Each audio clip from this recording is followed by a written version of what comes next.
What up boys, and welcome back to another video. So ever since patch 7.3.5 we've had a lot of farms change, right?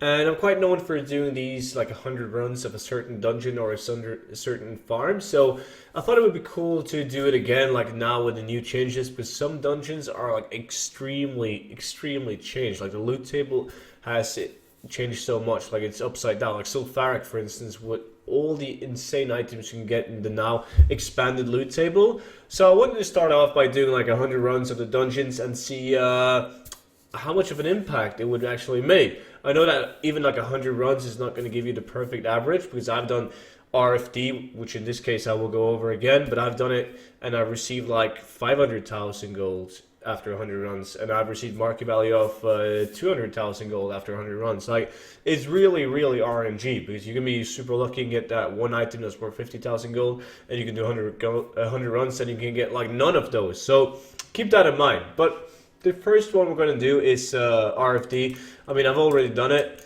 These are my items, so we're going to go through them and see if we've received anything new. That's the most interesting thing. Like, is there anything new that I've received? And these items seem to be nerfed or buffed. I get a lot of questions about dungeons. Like, people ask me if it's worth it to do dungeons and transmog farms now because of the personal loot and all of that. And I mean, I run dungeons like daily, and yeah, definitely, it's almost, I'm not going to say it's just as before, but you got to keep in mind that even though they nerf a certain item, let's say this pair of gloves, the Jouster gauntlets, let's say this one is twice as hard to get now. The harder it is to obtain an item, the more gold it's going to be worth.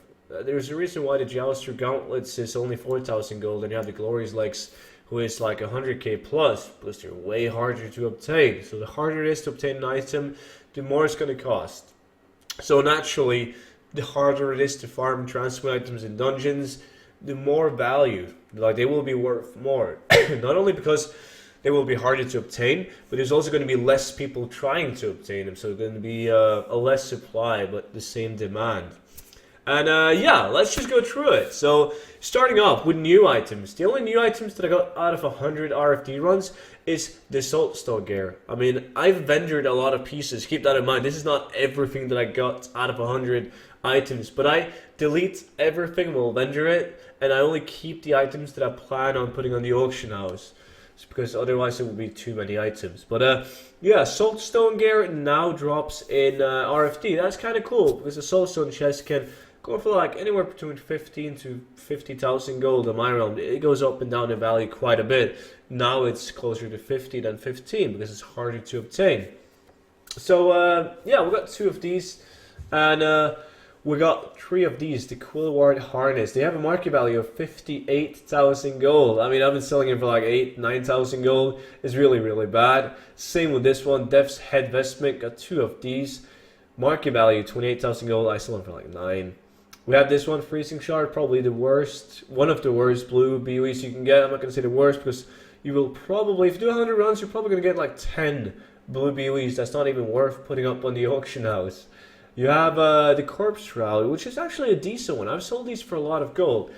At market value 35k, and I tend to sell it for like 20 to 40k. We have the Briar Treaders, dog shit. Market value 20k. I sell them for like 5. We got Double Manslayer, 54,000 gold in market value. Looks like some fucking Freddy Flintstone shit, but they sell. They don't sell for 50k, but they will sell eventually. We got some World Drop Epics. We got the Gloves of Holy Might, and we also got this one, the Longsword. For some reason, people buy this weapon. I probably sold like 50 of these throughout the years. They sell it. I tend to sell them for like 15 to 25k. They're not too shabby.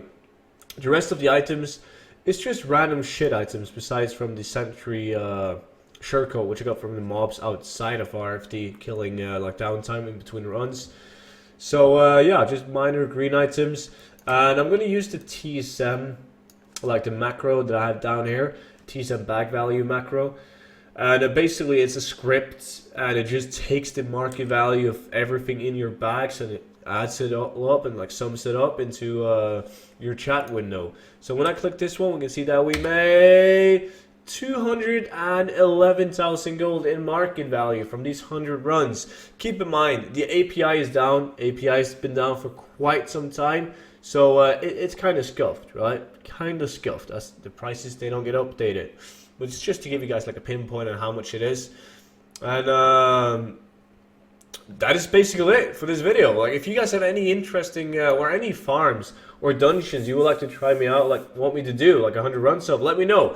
I'm currently working on Stratholme though, because Stratholme has finally become kind of decent. So I'm really looking forward to completing the 100 runs of Stratholme. But if you guys have any other dungeons you want me to try out, please leave a comment down in the comment section, and if it gets a lot of upvotes or a lot of people commenting, I will definitely look into it. And that is it. Make sure to subscribe, like, and all of that, and I will see you all in tomorrow's video. Until then, bye bye.